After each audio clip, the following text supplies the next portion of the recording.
Hi guys, Mikey of the 732 Review Crew back with another episode of Cowboy Bebop.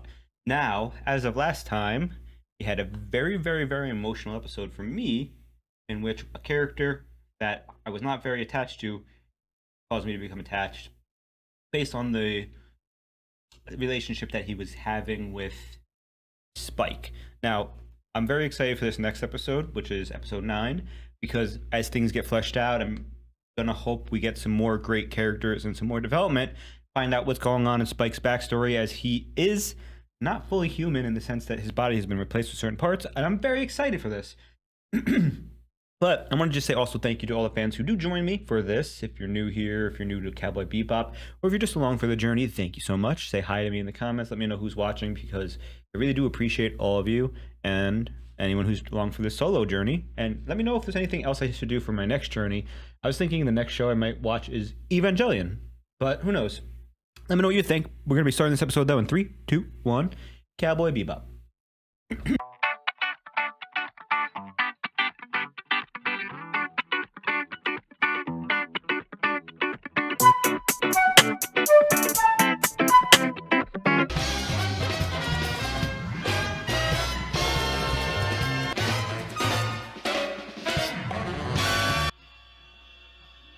What was that?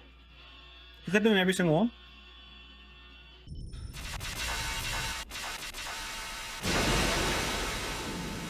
What the hell's going on? Is this like mining? Or are they creating like fields because they're making like moats? Oh no, they're just drawing. What the hell? That's so cool. Chance of rock showers into the afternoon. Rock showers? Virtual world? Okay.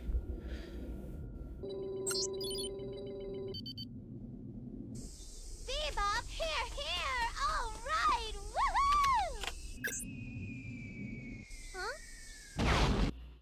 That's not the voice I expected to come out of this character. Yuri Kellerman, of course. So, Yuri, Baltar? what can you tell us about these land carvings? They're definitely a message. A secret message from beyond.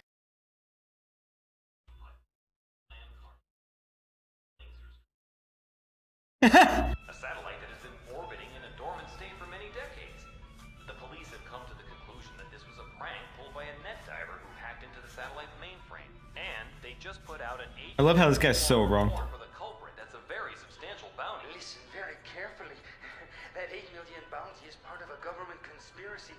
Even if they were carved by satellites activated by a hacker, aliens may have planted the idea in the hacker's mind. You mean there's some secret cult? Exactly. I've been trying to unmask them for years, and now I've got them. According to informed sources, the satellite is from an earlier era. As a result of the catastrophic gate accident 50 years ago, moon rocks began to shower the planet. Okay. Forced to migrate underground, the people of Earth built a network of supercomputers. Okay. These computers allowed them to stay in contact with those who were living out in space. It's like a real drone. They predicted it.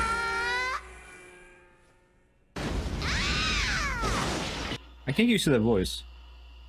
It's not what I expected. Radical Edward, come out!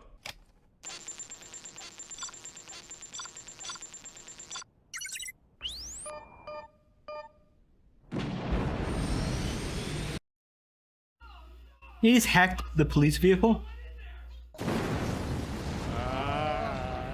Pilot error! I love that so much. Edward? Ein? Bebop looking for hacker bounty head who caused land carvings. All right! I guess Edward's a super fan. Yeah, it's probably Ed, bro. He's a big mother, like maybe 7 feet tall. Used to play basketball, at least that's what everyone says. Edward's only 3 years old. A freak of nature who loves horrible pranks, I hear. 3 years old. How about buying one since I gave you that info? What are they? You don't know? They're Pyokos. They're famous here on Earth. It's a souvenir for Spike. Here. Nobody here. Always alone. What is going on? So like an AI construct? That'd be cool. I am the central processing unit on the D-135 artificial satellite. Ed is short for Edward Wang Hao Pepelutivruski the Fourth. Ed made it up, you know. A little orphan child that's apparently crazy. Radical Edwards' profile: he's a 7-foot-tall ex-basketball pro, Hindu guru, drag queen alien. This is... The police are jamming my signal. What? Hey! This is an interesting episode. Since when do we have an interactive channel? We don't. This is a hack job done in real time. Who is this kid? Huh? Ugh, there's no time for games. What's up with that satellite? Well, I could just tell you, I suppose. But then I'd want a favor in return. A favor? What's the favor? Yeah, it's on that satellite. Since MPU's access code... Was that it saying that the satellite was actually a laser satellite, not a weather satellite in the US? Sent it? What's that? Do it all manually? Wow, is this too hard for you? Hey, where you going? Now this is the kind of stuff I like. See, now he's a challenge. Ooh, that's a laser? Oh, yeah, that's a laser. Uh-oh, time to dodge. Whoa. These missiles are curving off target. Oh, the cheap ones are worthless. It cheaped out on missiles? Jet, approach to 20 meters of MPU. The attack satellites won't fire when you're that close. Then what? Have Faye act as a decoy to cover. Why me? Thanks, Faye. I love how battle scarred their ships are. You can see the wear and tear. Ooh.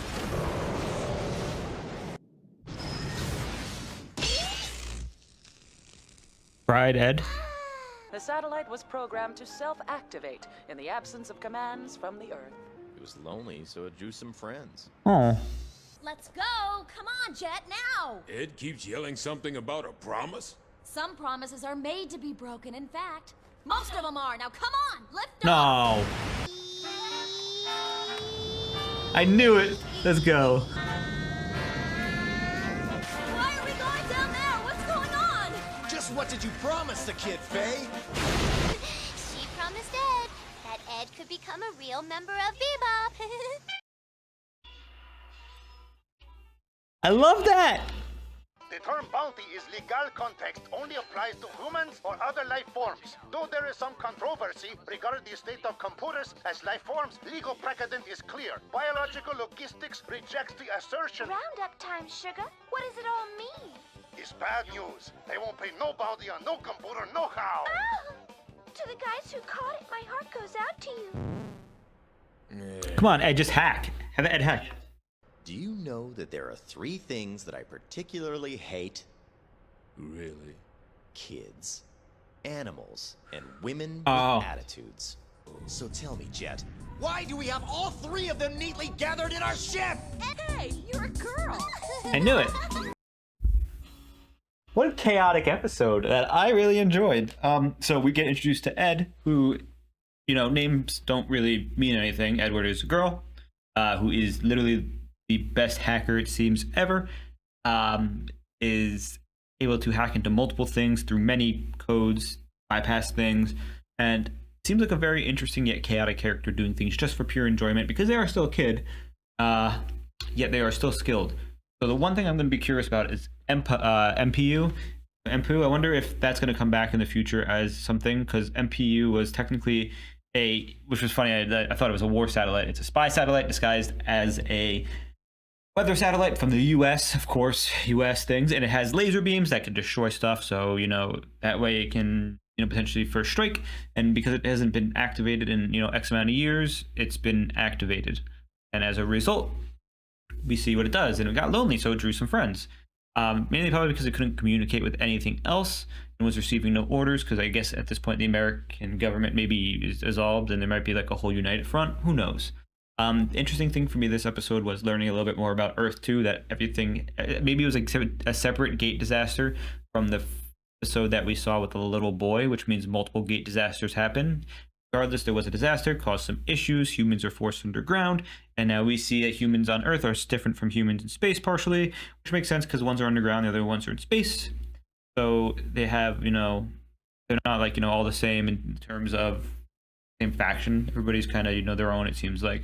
And Earth, maybe just Earth. But it was cool to see Earth. It was cool to have Edward be introduced as a character. I really am going to love the chaos out of this ship, especially as Spike says, 3 of his least favorite things that he hates are here: dogs, animals, women with attitudes, kids. All 3. And they're all there. So, it's quite interesting just how they get drawn to him. Maybe because he says that, even though he's a good person, he just doesn't want to put 3 things, women, kids, and animals maybe in danger. But who knows? We do see, though, that Edward is a big fan of Bebop and follows their exploits. Who knows why? Maybe Jet and Spike are some sort of legend, especially Spike. But who knows? Something to find out as we go on. It's quite interesting to just, have this entire situation unfold. And really, it's just, instead of Edward being the reason, which obviously it was a bait, it was a weather satellite, which is interesting because we start the episode maybe with a weather satellite talking to Edward, and maybe that's how he comes across MPU. I'm sorry. Interesting for that. I really enjoyed how Spike was like, nah, I'm not getting involved. And the moment it became like you have to turn off all the computers and fly manually and do this crazy stuff, he's like, okay, sign me up. He's like, I don't care about little dweeby hackers, but like flying insane, oh yeah. The show also continues the running gag that they don't get a bounty. And it's funny because the bounty show, they have the whole like, living forms aren't like organic forms and this and that. And, it's just like the most government response ever, especially to not pay, is that, bounties can only be issued on living things and not computer things. And, it's kind of funny because that was a copy, so it doesn't matter anyway. So they tried to fuck this. They tried to fuck with the system, the bounty system, by giving a fake version. So and as a result, they did get kind of screwed over, which is good they didn't give the real one. I do wonder if that will come back, though. A special shout out to this episode's use of drawing and animation. The style was great. The fights were great. The space fight was awesome. The wear and tear, just the flying, seeing the characters, how they acted in space, not the characters, but the ships, like the maneuvering, especially like the reverse thrusters, was continually my favorite thing. Especially, it just seems like this. This series isn't meant to be super serious, but some things like the fights and like that stuff, the detail put into it is super serious. And I'm so happy that I, getting to enjoy this show. Edward joined the crew. Obviously, Edward is really good with commands, it seems like, especially as a hacker, able to either, look into stuff, get chatter, all that nonsense. And it seems like it's like some virtual web, like VR thing. So I can't wait to see what continues. I wonder what the odds that MPU could take over or has taken over Edward due to the fact that, wearing the headphones normally uploaded. Maybe there's some sort of connection, but there's only one way for me to keep finding out these answers, and that's for me to keep watching. So I want to just say thank you to everyone who does join me for Cowboy Bebop. If you do check out Patreon, we do have full lines for this as well as other shows, and we do our monthly movie poll, and we're getting close to replacing a poll show actually. So definitely check that out if you want to support. Otherwise, just say hi in the comments. Let me know how you've been enjoying this, and I'll see you next time. Bye.